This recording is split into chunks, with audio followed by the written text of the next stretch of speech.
మనము బలలో పాల్గొనక ముందు దేవుని వాక్యములో నుండి హెబ్రీ 9వ అధ్యాయము, హెబ్రీలకు రాసిన పత్రిక 9వ అధ్యాయము 14వ వచనంలో మనల్ని మనం పరీక్షించుకోవడానికి జీవం కలిగినటువంటి దేవుడు, జీవం కలిగినటువంటి దేవుని మనం సేవించవలనంటే మన మనస్సాక్షి ఏం కావాలి? శుద్ధి చేయబడాలి. మన మనస్సాక్షి శుద్ధి చేయబడాలని ఈ 14వ వచనంలో రాస్తున్నాడు. ఏమని? నిత్యుడగు ఆత్మ ద్వారా తనను తాను దేవునికి నిర్దోషినిగా అర్పించుకున్న క్రీస్తు యొక్క రక్తము ఏం విడాలట? మనం నిర్జీవ క్రియలను విడిచి, దేవుడు జీవం కలిగిన వాడు ఈ లోకంలో ఉన్నటువంటి పాప క్రియలను నిర్జీవ క్రియలు అని రాస్తున్నాడు. జీవం కలిగిన దేవుణ్ణి సేవించాలంటే నిర్జీవ క్రియలను విడిచిపెట్టాలి. నిర్జీవ క్రియలను వదిలి జీవం గల దేవుని సేవించుటకు మీ మనస్సాక్షిని లేక మన మనస్సాక్షిని, ఇంకా నా మనస్సాక్షిని ఎంతో ఎక్కువగా శుద్ధి చేయును అన్నాడు. ఈ మాటను మనం మనసులో పెట్టుకొని, దేవుడు జీవం కలిగినటువంటి దేవుడు, ఆ జీవం కలిగిన దేవుని సేవించడానికి నిర్జీవ క్రియలను విడిచిపెట్టాలి. ఇంతకుముందు ఏవైతే నిర్జీవ క్రియలు మనలో ఉన్నాయో, నిర్జీవమైనటువంటి మాటలు, నిర్జీవమైనటువంటి తలంపులు, నిర్జీవమైనటువంటి ఆలోచనలు, నిర్జీవమైనటువంటి ప్రవర్తన ఏది మనలో ఉన్నదో దానిని క్రీస్తు యొక్క రక్తము ద్వారా శుద్ధి చేసుకున్న వారమై మనము బలలో పాలు పొందాలి. అందుకని యోహాను సువార్త 6వ అధ్యాయంలో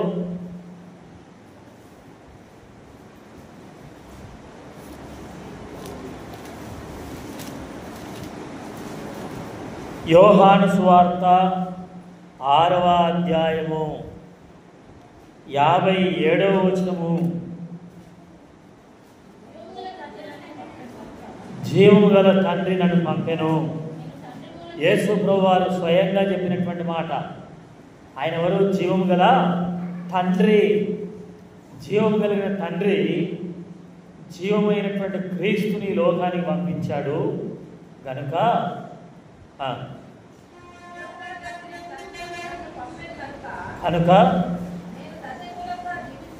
నేను తండ్రి మూలముగా జీవించుచున్నట్లే నన్ను తినువాడును నా మూలముగా జీవించును. ఆ జీవం ఎలా మనకు వస్తుందంటే ఆ క్రీస్తును మనం తినుట ద్వారా, క్రీస్తును మనము ధరించుట ద్వారా, క్రీస్తును అంగీకరించడం ద్వారా, క్రీస్తును ఒప్పుకొనట ద్వారా, క్రీస్తును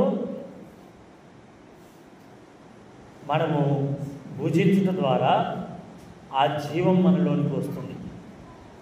అందుకని బైబిల్ గ్రంథంలో అక్కడక్కడ అంటాడు. బైబిల్ గ్రంథంలో మనం చూస్తే, నేను చూడగా నాకు ఒక పుస్తకం కనపడింది. దేవుడు అన్నాడు, ఆ పుస్తకాన్ని నీవు తినుము అన్నాడు. అంటే నేను తిన్నాను అంటాడు. పుస్తకాన్ని తినడం ఏంటి? చదవండి. యెహెజ్కేలు గ్రంథము 2వ అధ్యాయము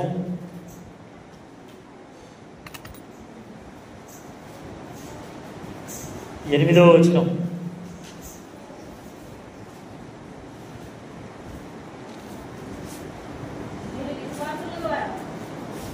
యెహెజ్కేలు గ్రంథము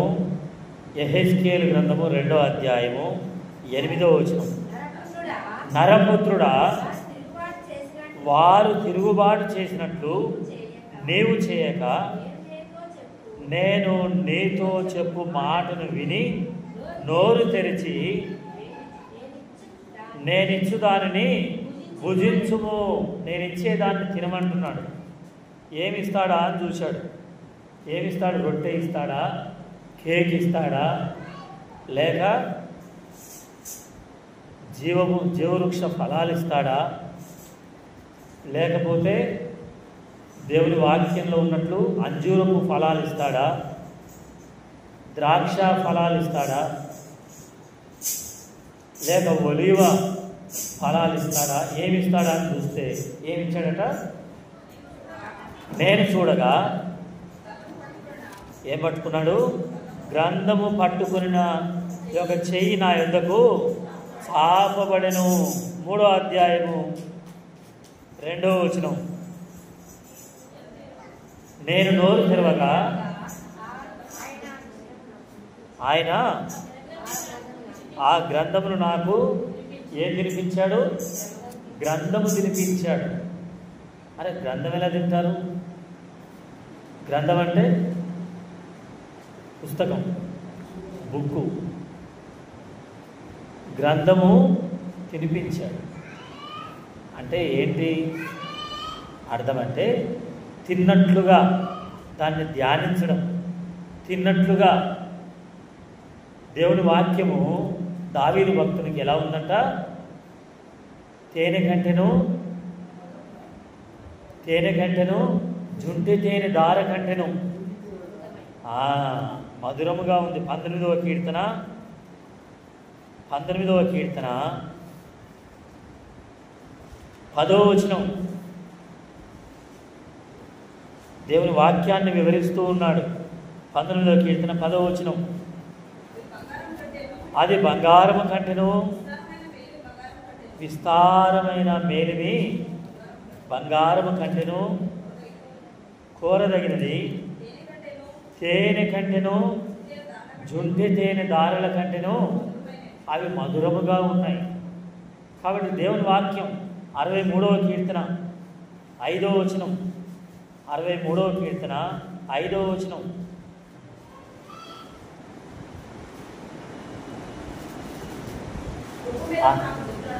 క్రొవ్వు మెదడు నాకు దొరికినట్లుగా నా ప్రాణము తృప్తి పొందుతున్నది.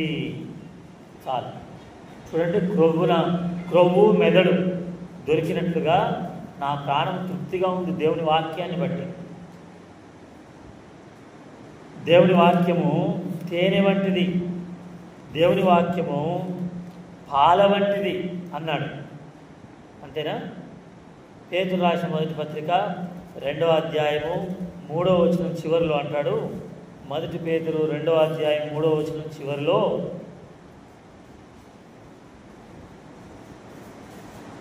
క్రొత్తగా జన్మించిన శిశువులను పోలిన వారై నిర్మలమైన వాక్యమను పాలు, వాక్యమనే పాలు,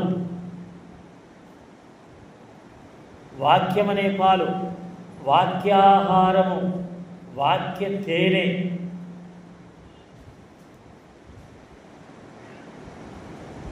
వాక్యమనే రొట్టె. యేసు ప్రభువారు రొట్టెగా మార్చబడ్డాడు. ఆ రొట్టె తింటే యేసు ప్రభువారిని భుజించినట్లే కదా. అలాగే వాక్యము తింటే యేసు ప్రభువారిని భుజించినట్లే. దేవుని జీవం నాలోనికి రావాలంటే నిర్జీవ క్రియలు విడిచిపెట్టి, అంటే లోక వార్తలు నిర్జీవ వార్తలు, లోక వార్తలు నిర్జీవ వార్తలు. వాక్యం ఏంటి? ఈ వాక్యము జీవవాక్యం. వాక్యంలో ఏముంది? జీవం ఉంది. లోక వార్తల్లో ఏముంది? మరణం ఉంది. అవి నిర్జీవం. కాబట్టి నిర్జీవమైనటువంటి క్రియలు విడిచిపెట్టాలి.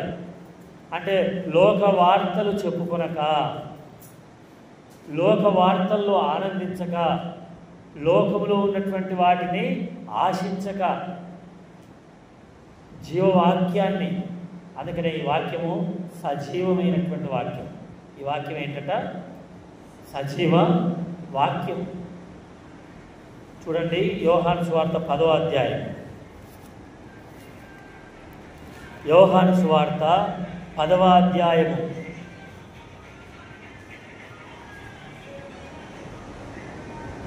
9-10 వచనాలు అందరు కలిసి చదవండి. 9వ వచనం, 10వ వచనం. నేనే ద్వారమును, నా ద్వారా ఎవడైనా లోపల ప్రవేశించిన యెడల వాడు రక్షింపబడిన వాడై లోపలికి పోవచ్చు, బయటికి వచ్చుచు మేత మేయుచూ నుండును. దొంగ దొంగతనమును, హత్యను, నాశనమును చేయుటకు వచ్చును కానీ మరి దేనికిని రాడు. గొర్రెలకు జీవం కలుగుటకును అది సమృద్ధిగా కలుగుటకును నేను వచ్చి తిని. ఏ జీవమట? సమృద్ధి జీవం. దేవుడు ఆయన వాక్యాన్ని ఎవరైతే చదువుతారో, ఆయన వాక్యాన్ని ఎవరైతే ధ్యానిస్తారో, ఆయన వాక్యాన్ని ఎవరైతే ప్రకటిస్తారో, ఆయన వాక్యాన్ని ఎవరైతే స్మరిస్తూ ఉంటారో వారు సమృద్ధి అయినటువంటి జీవాన్ని కలిగిన వారు అని రాశారు. ఏ జీవం ఇది?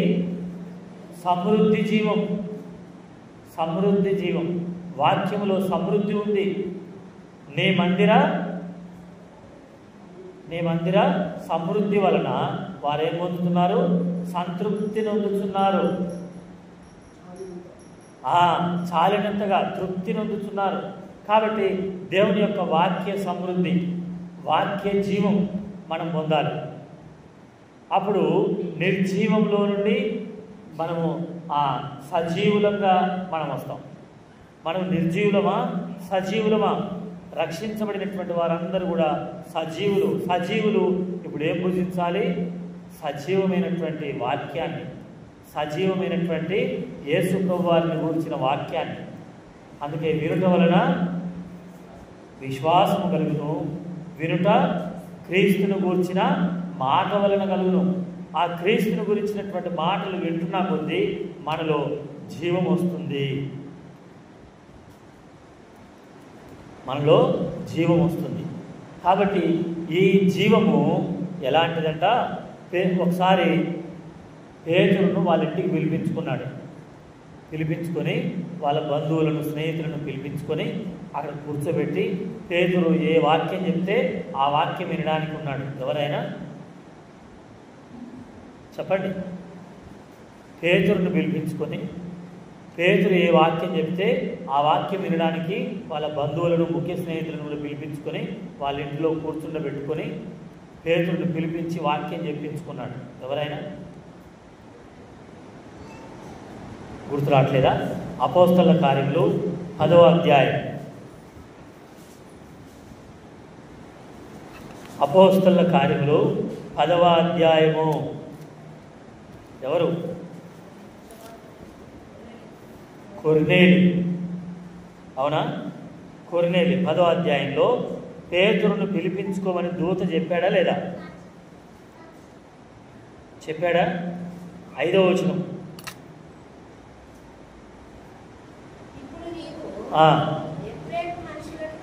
యొప్పేకు మనుషులను పంపి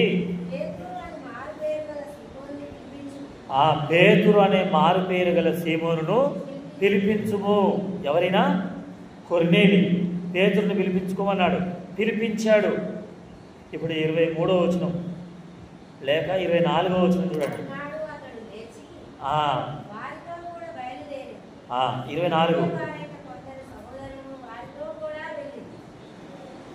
24 మరునాడు వారు కైసరయలో ప్రవేశించిరి. అప్పుడు కొర్నేలి తన బంధువులను, నిత్య స్నేహితులు, తన ముఖ్య స్నేహితులను, బంధువులను, క్లోజ్ ఫ్రెండ్స్ని, ముఖ్యమైన చీఫ్ గెస్ట్లు లేక చీఫ్ ఫ్రెండ్స్ అంట, ముఖ్య స్నేహితులను పిలిపించి కనిపెట్టుకొని కూర్చున్నాడు. పేతురు వచ్చాడు. వచ్చిన తర్వాత 33వ వచనం, వెంటనే నిన్ను పిలిపించి తిని నీవు వచ్చినది మంచిది. ప్రభువు నీకు ఆజ్ఞాపించినవన్నీ వినుటకే మేమందరం ఇక్కడ దేవుని ఎదుట ఇక్కడ మేము కూడి ఉన్నాము అన్నాడు. ఎన్నో వచనం? 33వ వచనం. 33. నీవు ఏమి చెబితే అది వినడానికి మేము ఇక్కడ కూడి ఉన్నాం. అప్పుడు పేతురు ఏం చెప్పాడు?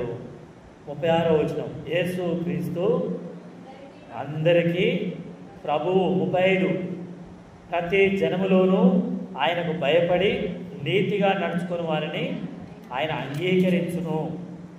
ఇప్పుడు చెబుతూ ఒక మాట అన్నాడు. 42వ వచనం, 42 ముఖ్యమైనటువంటి మాట. 42 అపోస్తల కార్యములు 10వ అధ్యాయము 42వ వచనం. కొర్నేలి అనేటువంటి ఆయన శతాధిపతి, భక్తి కలిగిన వాడే, సైనికులు కలిగిన వాడే. తన ఇంటికి పేతురుని పిలిపించుకోమని దూత చెప్తే ప్రార్థనలో ఉండగా దర్శనములో దూత వచ్చి నువ్వు పేతురుని పిలిపించమన్నప్పుడు పేతురుని పిలిపించగా, పేతురు నువ్వేం చెప్తావో చెప్పు అంటే దేవుడు పక్షపాతిగాడు, అందరూ కూడా దేవునికి ఇష్టమైన వారే, అయితే యేసుక్రీస్తు అందరికీ ప్రభు అని చెప్పి 42వ వచనంలో చెప్తున్నాడు. ఇదియుగాక దేవుడు సజీవులకును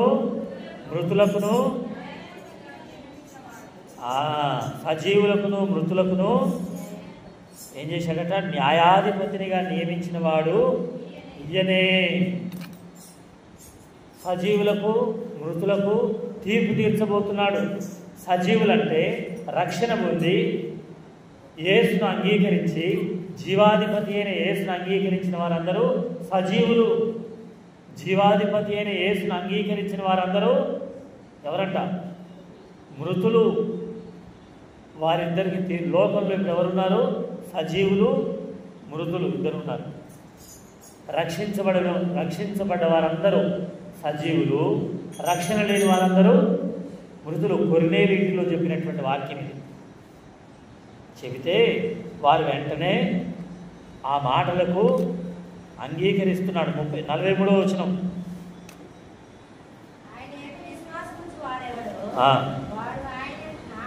ఆయన నామము మూలముగా పాప క్షమాపణ, అదే సజీవం. ఎవరు పాపము క్షమించబడుతుందో వారే సజీవులు. ఎవరి పాపం అయితే క్షమించబడదో వారు నిర్జీవులు. నువ్వు సజీవా నిర్జీవా? ఇక్కడ ఎంతమంది సజీవులు ఉన్నారు, ఎంతమంది నిర్జీవులు ఉన్నారు? సజీవులైన వారు ఎంతమంది? ఎవరి పాపం అయితే క్షమించబడిందో వారు సజీవులు. ఎవరు పాపం ఒప్పుకున్నారో వారు సజీవులు. ఎవరు యేసు రక్తంలో కడగబడ్డారో వారు సజీవులు. నీ పాపం నీవు ఒప్పుకోలేదా? ఇప్పుడే ఒప్పుకో. నీ పాపం కొరకే యేసు ప్రభు శిలువలో రక్తాన్ని చెందించాడు. నీ పాపం కొరకే మరణించాడు. నీ పాపం కొరకే సమాధి చేయబడ్డాడు. నీ పాపం కొరకే తిరిగి లేచాడు. ఏమన్నాడు? పునరుత్థానం నేనే, జీవము నేనే. ఆ యేసుని ఎవరైతే అంగీకరిస్తారో వారు సజీవులు. ఇంకా యేసుని అంగీకరించిన వారెవరు? జీవించుతున్నావన్న పేరు ఉన్నది, కానీ నీవు మృతుడవే అని ప్రకటన 3వ అధ్యాయంలో ఆ మాట రాస్తాడు. ఇప్పుడు సజీవులకు మృతులకు తీర్పు తీర్చడానికి జీవాధిపతి అయిన యేసు ప్రభు ఇప్పుడు న్యాయాధిపతి అయ్యాడట. జీవాధిపతి పోయి ఇప్పుడు ఏమయ్యాడు చెప్పండి? జీవాధిపతి ఏమో ప్రాణం పెట్టాడు, న్యాయాధిపతి ఏమో తీర్పు తీరుస్తాడు. నీకు న్యాయాధిపతి కావాలన్నా జీవాధిపతి కావాలన్నా చెప్పండి? జీవాధిపతిగా నీకు ఉండాలంటే ఆయన రక్తంలో నీ పాపం కడుక్కోవాలి. న్యాయాధిపతి అయితే నీ పాపాన్ని బట్టి నీకు తీర్పు తీరుస్తాడు. ఇంకా నువ్వు సజీవునివి కాలేదా? ఇప్పుడే సజీవునివి కావాలి. ఇంకా నువ్వు సజీవురాలు కాలేదా? నువ్వు సజీవురాలు కావాలి. ఇదే 9వ అధ్యాయం అపోస్తల కార్యములు 9వ అధ్యాయం 41వ వచనం. 9:41.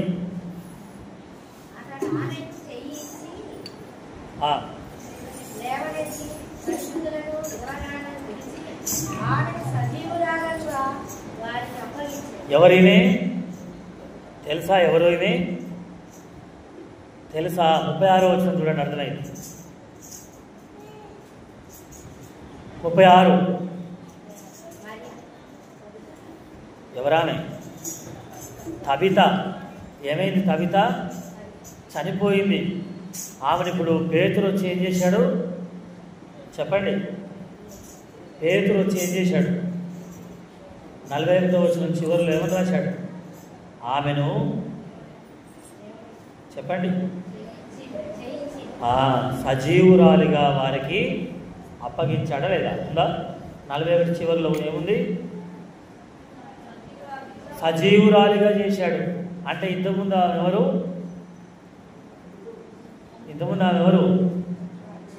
నిర్జీవురాలు. ఇప్పుడు ఏమైంది? సజీవురాలైంది. అంతేనా? కాబట్టి ఇదే మాటను పేతురు కొర్నేలుతో చెప్తున్నాడు. మీరు సజీవులుగా ఉంటారా, నిర్జీవులుగా ఉంటారా? సజీవులకేమో జీవాధిపతి, నిర్జీవులకేమో న్యాయాధిపతి. న్యాయాధిపతిగా వచ్చినప్పుడు సజీవులకేమో జీవగ్రంథంలో పేరుందని, సజీవులకు ఎక్కడ ఉంటుంది పేరు? జీవగ్రంథంలో ఉంటుంది పేరు. అంతేనా? జీవగ్రంథంలో ఉన్న పేర్లు, ఎవరి పేరైతే జీవగ్రంథంలో ఉంటుందో వారందరూ ఎవరు? సజీవులు. జీవగ్రంథంలో పేరు లేని వారందరూ ఎవరు? నిర్జీవులు. నిర్జీవులందరూ ఎక్కడికి వెళ్తారు? ఎక్కడికి? నిత్య నరకానికి వెళ్తారు. అందుకని నన్ను తినువాడు నా మూలంగా జీవిస్తాడు. నన్ను తినడం అంటే ఆ రొట్టె. మరి ఎవరు తినాలి? పరీక్షించుకోవాలి, మనస్సాక్షి శుద్ధి చేసుకోవాలి, యేసు రక్తములో కడగబడాలి, నిర్జీవమైన క్రియలు విడిచిపెట్టాలి. సినిమాలు నిర్జీవ క్రియలు, త్రాగుడు నిర్జీవ క్రియ, వ్యభిచారము నిర్జీవ క్రియ, బూతు మాటలు నిర్జీవమైనటువంటి మాటలు. అవునా? అంతేనా కాదా? అసూయ నిర్జీవమైన క్రియ. ప్రేమ ఏ క్రియ చెప్పండి? నిర్జీవమా? నిర్జీవం అన్నాడు కదా ఆయన. ప్రేమ ఏంటి? జీవం. సమాధానం జీవము. అదే అగాధాలైతే నిర్జీవం. అర్థమైందా? ప్రేమ, సంతోషం, సమాధానం ఇవన్నీ జీవం. ఇక్కడ రాసినాయి, చదవండి. ఇక్కడ ఏమున్నాయి? ప్రేమ, సంతోషము, సమాధానము, దీర్ఘశాంతము, దయాళుత్వము, మంచితనము, విశ్వాసము, సాత్వికము, ఆశా నిగ్రహం. చూడకుండా చెప్పాలి మీరు. చెప్పండి.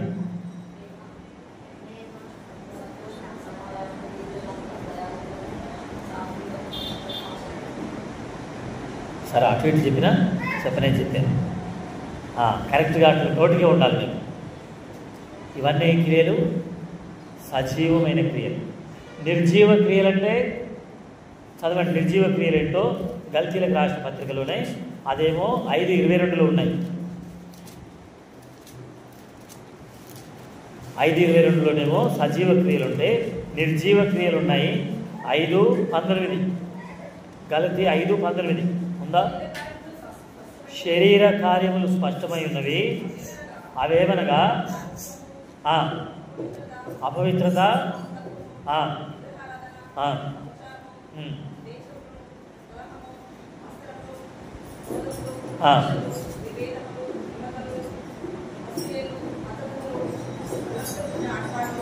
శరీర క్రియలు అన్నీ. అంతేనా? ఆత్మఫలం ఏమనగా 22 ఉందా?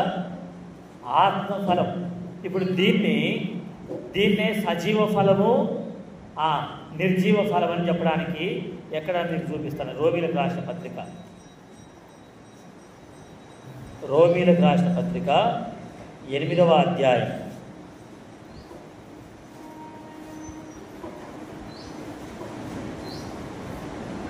6వ వచనము. ఆత్మానుసారమైన మనసు ఏంటట? జీవము. ఆత్మానుసారమైన మనసు జీవం. మరి ఆత్మఫలం అంటే జీవఫలం. అర్థమైందండి మీకు? ఆత్మ, మనసు, జీవం అని రాశాడు. ఆత్మఫలము, జీవఫలం. శరీరము, శరీర ఫలం ఏంటి? పైన చదవండి, 5వ వచనం.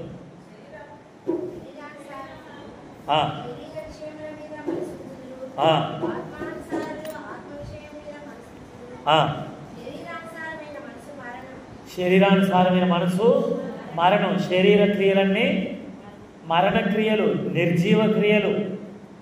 అర్థమైందా? కాబట్టి నీలో ఏమేమి ఉన్నాయి? జారత్వం ఉందా? కాముకత్వం ఉందా? విగ్రహారాధన ఉందా? అబద్ధం ఉందా? చెడుతనం ఉందా, అసూయ ఉందా, ద్వేషం ఉందా, ఏముంది నీలో? ఏముంది? కుట్ర ఉందా? నీలో భేదం ఉందా? మత్తతులు ఉన్నాయా? అల్లరితో కూడిన ఆటపాటలు ఉన్నాయా? ఏమున్నాయి నీలో? నీలో స్వార్థం ఉందా? నీలో నిర్లక్ష్యం ఉందా? నీలో సోమరితనం ఉందా? బైబిల్లో ఏముంది నీలో? నీలో ఏముందో అవన్నీ నిర్జీవ క్రియలు. అవునా? ఇదే యోహాను సువార్త 6వ అధ్యాయంలో మళ్ళీ తేటగా రాస్తున్నాను. యోహాను 6వ అధ్యాయము 63వ వచనం.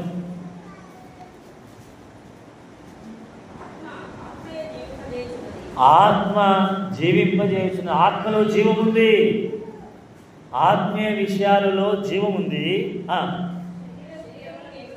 శరీరంలో ఏముంది? నిష్ప్రయోజనం అంటే నిర్జీవం ఉంది. ఉందా? శరీర సంబంధమైనటువంటిది, శరీరం సంబంధమైన ధనాపేక్ష సమస్తమైన కీడులకు మూలం. దాన్ని ఆశించిన వారు తమను తామే పొడుచుకున్నారు అంటే ఏముంది? అందులో నిర్జీవం ఉంది, ధనాపేక్ష కదా, లోక సంబంధమైన బంధుత్వం, లోక సంబంధమైన ప్రీతి, లోకాశలు. అంతేనా? లోకాశలు. ఎందుకు మందిరానికి రాలేదు? ఎందుకు నీవు మందిరానికి రాలేదు అంటే డబ్బులు ఇస్తా అన్నారు, ఖచ్చితంగా పోవాల్సి వచ్చింది. మా బంధువులు ఏమనుకుంటారో ఖచ్చితంగా పోవాల్సి వచ్చింది. అనారోగ్యం ఉంది, రాలేకపోయినా. ఈరోజే స్పెషల్ డాక్టర్ వస్తాడు, రాలేకపోయినా. ఈరోజే అని చాలా చెప్తూ ఉంటారు. అలా ఆయన కాదు, ఆయన కొరకు, ఇంకొక ఆయన కొరకు, ఇంకొక ఆమె కొరకు. కాబట్టి అలా నిర్జీవులు ఎంతమంది ఉన్నారు, సజీవులు ఎంతమంది ఉన్నారు? ఆలోచన చేసి నాలో నిర్జీవం ఉందా, సజీవమైనటువంటి వాక్యాన్ని భుజించేది ఉందా? సజీవమైన క్రియలు నాలో ఎంత ఉన్నాయి? ఆత్మీయమైనటువంటి సజీవమైన. అందుకని వాక్యంలో ఏముందంటే దేవుని మందిరములో అనగా, దేవుని మందిరం అనగా అర్థం ఏంటి చెప్పండి ఎవరైనా? అది చదవండి. 1 తిమోతి 3:15. 1 తిమోతి 3:15.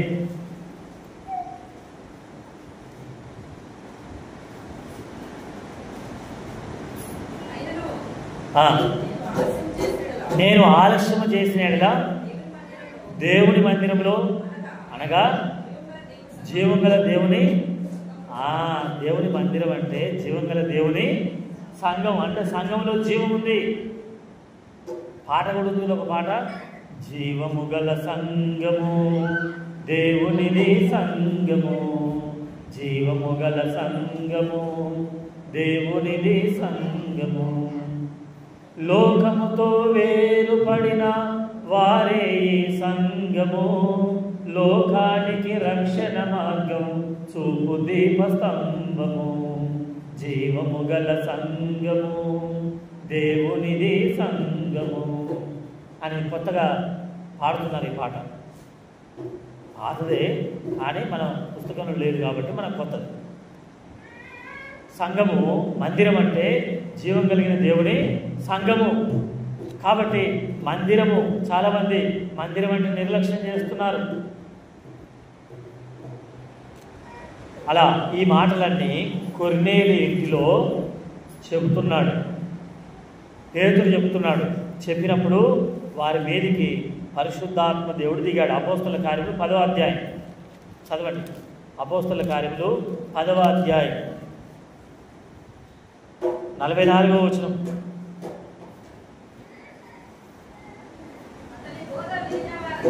అతని బోధ వినిన వారందరి మీదికి ఎవరు వచ్చారు? పరిశుద్ధాత్మ దేవుడు దిగి వచ్చాడు. ఇప్పుడు ఈ విషయాన్ని వాళ్ళతో పంచుకుంటున్నాడు. 11వ అధ్యాయంలో ఆ జరిగిన విషయాలన్నీ 4వ వచనం చూడండి. 11:4. అందుకు పేతురు మొదటి నుండి వరుసగా వారికి ఆ సంగతి ఇలాగూ వివరించి చెప్పెను. ఏమని చెప్తున్నాడు? అందులో చాలా ప్రాముఖ్యమైనటువంటి మాట చెప్తున్నాడు. 18వ వచనం, 18వ వచనం, వారు ఈ మాటలు విని మరి ఏమీ అడ్డము చెప్పక, అట్లయితే అన్యజనులకును దేవుడు జీవార్థమైన మారు మనసే జీవం. మారు మనసు లేకపోతే నిర్జీవం. జీవార్థమైన మారు మనసు, అందులో జీవార్థం ఉంది. మారు మనసు పొందాలి. నువ్వు నీ క్రియల నుండి నువ్వు మారు మనసు పొందాలి. ఇతరుల రక్షణ కొరకైన భారము లేదా? ఇతరులతో నువ్వు తగాదా పడుతున్నావా? ఇతరులను బూతు మాటలతో తిడుతున్నావా? లేక ఇతరులను ద్వేషిస్తున్నావా, దూషిస్తున్నావా? తల్లిదండ్రులకు విధేయత చూపించడం లేదా? పెద్దలను గౌరవించడం లేదా? సేవకులకు లోబడడం లేదా? మందిరం అంటే నిర్లక్ష్యమా? దేవుణ్ణే సనుగుతున్నావా? దేవుడంటే లెక్క చేయడం లేదా? దేవుని వాక్యం నిర్లక్ష్యం చేస్తున్నావా? ఆలస్యంగా వస్తున్నావా? సహవాసాన్ని విడిచిపెడుతున్నావా? ముందు డబ్బులు, ముందు సంపాదన, తర్వాత దేవుడు అంటున్నావా? అయితే నువ్వు మారు మనసు పొందు, లేకపోతే నువ్వు నిర్జీవ స్థితిలో ఉన్నావు. జీవార్థమైన మారు మనసు అన్నాడు. అర్థమైందా? జీవార్థమైన మారు మనసు. కాబట్టి ఏంటి నిర్జీవ క్రియలను విడిచిపెట్టడం అంటే? మారు మనసు పొందితే నువ్వు నిర్జీవ క్రియలను విడిచిపెడతావు. అందుకనే హెబ్రీ 6వ అధ్యాయం 1వ వచనం రాశాడు. హెబ్రీ 6వ అధ్యాయం 1వ వచనం, కాబట్టి హెబ్రీ 6 1వ వచనం, కాబట్టి నిర్జీవ క్రియలను విడిచి ఏం పొందాలి? నిర్జీవ క్రియలను విడిచి మారు మనసు పొందాలి. మారు మనసు పొందడం సజీవమైన క్రియ. దేవుడు జీవం గలవాడు. ఆ జీవం నీలోనికి రావాలంటే నువ్వు మారు మనసు పొందాలి. నీ మనసు మారాలి, నీ పద్ధతి మారాలి, నీ ఆలోచనలు మారాలి, నీ ప్రవర్తన మారాలి. వెళ్ళి చెప్పండి అందరికీ. జీవార్థమైనటువంటి మారు మనసు. ఇది పేతురు కొర్నేలి ఇంటిలో చెప్పినటువంటి మాటలు ఇవి. పాప క్షమాపణ, యేసయ్య శిలువ రక్తము ద్వారానే పాప క్షమాపణ. యేసయ్య అందరికీ ప్రభువు. ఇలాంటి మాటలన్నీ కొర్నేలి ఇంట్లో చెబుతున్నాడు. అది జీవార్థమైనది. మారు మనసు అంటే ఏంటంట చెప్పండి? జీవార్థమైనది అంటే సజీవ క్రియ, నిర్జీవ క్రియ విడిచిపెట్టడం, మారు మనసు పొందడం. ఇంకొకటి సామెతలు 15:31. సామెతలు 15:31.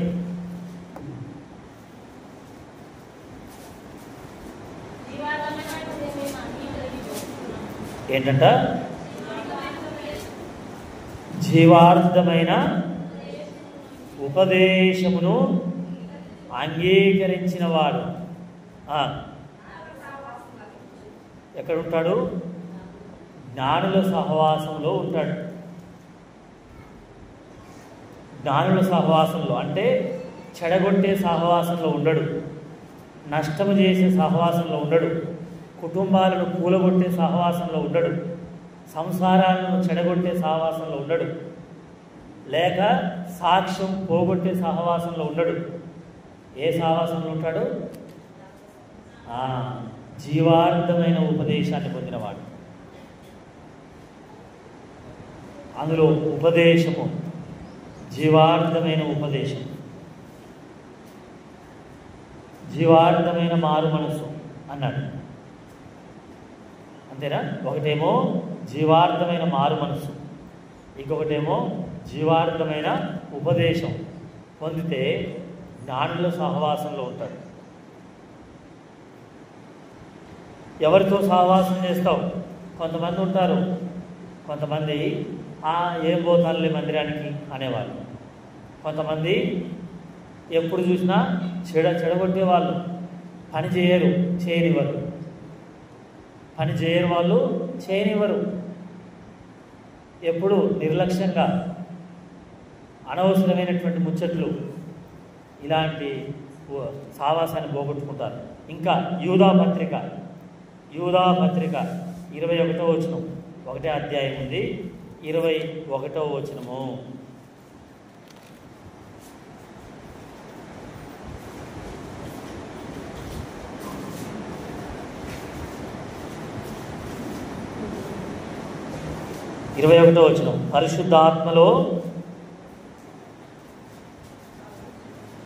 పరిశుద్ధాత్మలో ప్రార్థన చేయొచ్చు, నిత్య జీవార్థమైన మన ప్రభువు యేసు క్రీస్తు కనికరము కొరకు కనిపెట్టుచు దేవుని ప్రేమలో నిలుచున్నట్లు కాచుకొని ఉండుడి.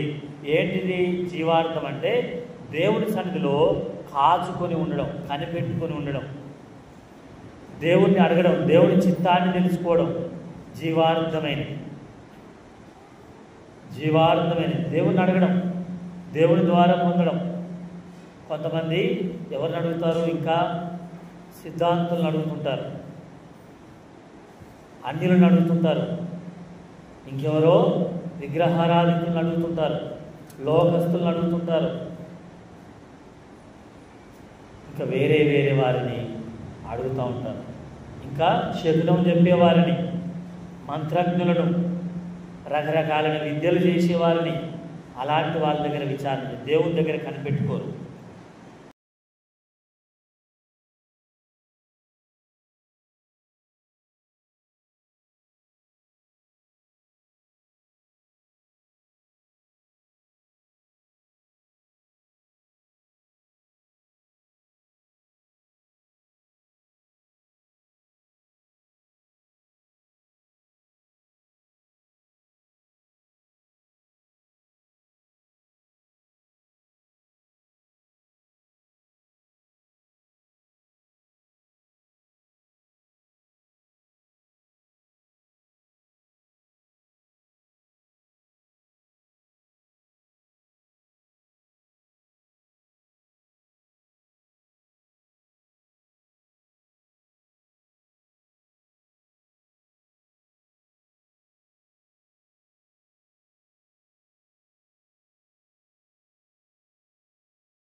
చంపేస్తే యాకోబు వాళ్ళ కుమారులు అందరు పారిపోవాల్సిన పరిస్థితి వచ్చిందా లేదా? వచ్చిందా? నిర్జీవం వచ్చింది, పారిపోవాల్సిన పరిస్థితి వచ్చింది. అదే యోసేపు గుంటలో పడ్డ చచ్చిపోయాడు అనుకున్నా, మేక రక్తంలో అంగి ముంచినా, ఐగుప్తు పోయి సింహాసనం మీదకి వచ్చిన తర్వాత అనేకులకు ఏమిచ్చాడు చెప్పండి? అనేకులకు ఏమిచ్చాడు? ఆహారం ఇచ్చాడు. నిర్జీవమా ఉజ్జీవమా? యోసేపు ద్వారా ఏమొచ్చింది? ఉజ్జీవం వచ్చింది. మరి దీనా ద్వారా ఏమొచ్చింది? నిర్జీవం వచ్చింది. యోసేపు ద్వారా ఉజ్జీవం వచ్చింది. కోరహు ద్వారా ఏమొచ్చింది అందరికీ?